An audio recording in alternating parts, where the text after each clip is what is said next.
Sabana, yo estuve desde el comienzo siendo parte de la subcomisión técnica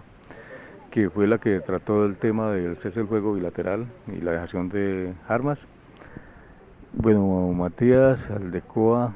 es un seudónimo del poeta León de Greiff, sí, no el mejor, uno de los mejores poetas colombianos. Yo alguna vez me puse Matías y el apellido me lo puso Alfonso Cano, Matías Aldecoa, y sabiendo pues el origen de ese apellido, de que correspondía a uno de los tantos seudónimos utilizados por el poeta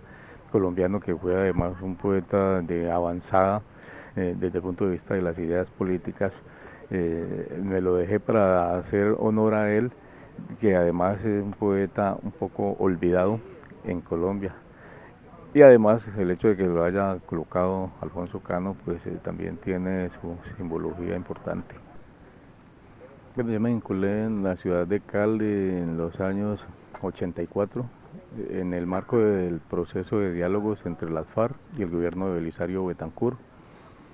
periodo en el que se fundó la Unión Patriótica. Yo tenía militancia, ya tenía militancia comunista. El compromiso y el trabajo y el proceso de adquisición de conciencia social me llevó a necesitar cada vez un mayor compromiso en el trabajo, y por ese tiempo hubo mucho despliegue por los acuerdos de las FARC con el gobierno, también por el cumplimiento de los 20 años de las FARC, y muchos jóvenes que habíamos y que queríamos involucrarnos a la guerrilla, pero en las ciudades lo hicimos porque existía en ese tiempo el M-19 como una expresión guerrillera con mucha actividad en las ciudades. La FARC no la tenía, y nosotros queríamos que los que nos identificábamos con los principios y los postulados de la FARC, queríamos que la FARC lo hiciera, y estábamos dispuestos a hacerlo. Y cuando ya la FARC, a partir de la séptima conferencia, decide crear las redes urbanas, dimos el paso. Fue muy importante, las redes urbanas fueron un soporte muy importante del trabajo de la FARC, tanto en lo organizativo en las ciudades como en la parte militar. Esa etapa de los 90, donde ya estaban las redes consolidadas, dio muchos resultados en la confrontación en las ciudades, en hacer que la guerra no se sintiera solamente en el campo, sino que también quienes vivían en las ciudades y la clase dirigente que estaba en las ciudades también sintiera lo que era la guerra.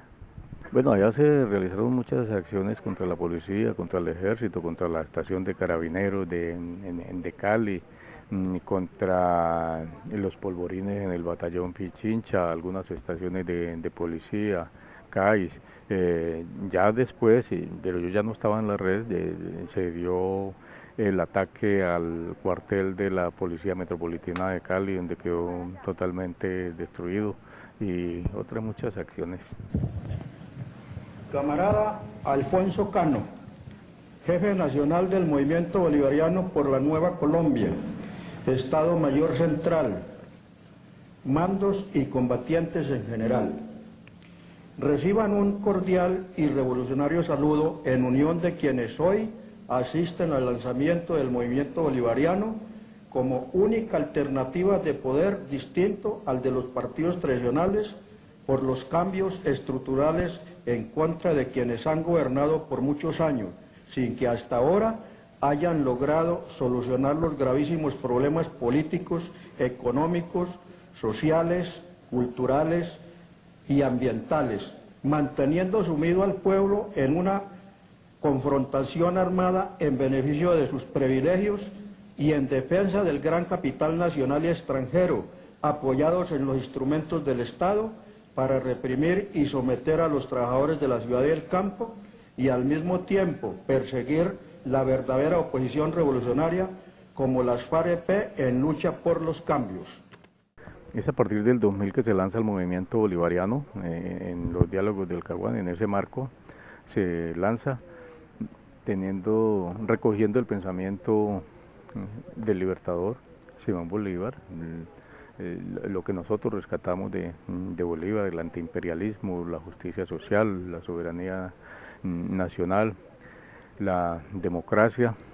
la soberanía popular. Cogimos esos fundamentos del pensamiento bolivariano y hicimos un trabajo muy importante desde el punto de vista educativo de la propaganda, para llegar a sectores urbanos, en universidades, en colegios, en barrios, y además con una propaganda fresca, una propaganda novedosa, mm, y, y mostrando el movimiento bolivariano como lo que es un movimiento muy amplio, sin estatutos, donde la condición era solamente aceptar o identificarse con el pensamiento del libertador. Y eso prendió mucho en las ciudades y tuvo desarrollos muy importantes. Más que todo es el compromiso en el ámbito donde se mueve cada integrante del movimiento bolivariano. La educación con los integrantes del movimiento bolivariano la fundamentamos en el pensamiento del libertador, en esos principios, en el conocimiento de la problemática social, de la historia nuestra, esos como fundamentos, ideas revolucionarias también, y acompasado con esa formación teórica, el compromiso de que en cada espacio donde se mueva cada integrante, ya sea en el colegio, en la universidad, en el barrio o en la vereda, o en el sindicato, se vincule a las organizaciones. Si no hay organizaciones, trate de crearlas y impulse el pensamiento del libertador y la organización del movimiento bolivariano. El fondo de todos los acuerdos es abrir las compuertas de la democracia, es que aquí todos podamos hacer política sin temor a ser perseguidos, o encarcelados o asesinados, que las reglas del juego sean limpias, iguales para todos, que haya garantías para la oposición. Se acordó el estatuto de la oposición, el respeto a la dignidad humana, el respeto al ser humano, el respeto a todos los derechos humanos,